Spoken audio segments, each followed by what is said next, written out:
शेरू नाम का एक किसान अपने खेत की फसल बचाने के लिए एक बड़ा और डरावना पुतला लगाता है।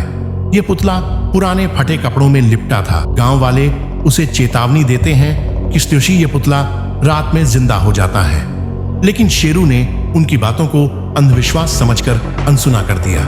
रात में अचानक शेरू को लगा कि कोई उसके दरवाजे पर धीरे धीरे खुरच रहा। उसने दरवाजा खोला, लेकिन वहां कोई नहीं था, मगर मिट्टी पर नंगे पैरों के गीले निशान जो खेत से उसके दरवाजे तक आकर खत्म हो रहे थे। डरते हुए उसने दरवाजा बंद कर लिया और सोने की कोशिश की। सुबह जब शेरू खेत पहुंचा तो पुतला अपनी जगह से हटकर खेत के बीचों बीच खड़ा था। उसकी हालत अब पहले से भी ज्यादा डरावनी दिख रही थी, जैसे किसी छाया ने उसे छू लिया हो। अगली रात शेरू ने हिम्मत कर पुतले पर नजर रखने का फैसला किया। वह खेत के एक कोने में छुपकर बैठा रहा। आधी रात होते ही पुतले में हलचल शुरू हो गई। उसने अपना सिर धीरे धीरे उठाया।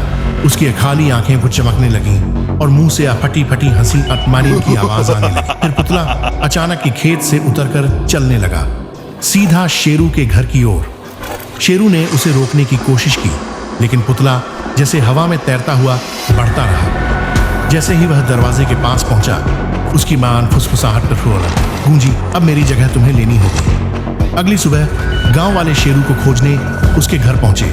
घर खाली था और खेत में पुतला अब शेरू के कपड़ों में खड़ा था।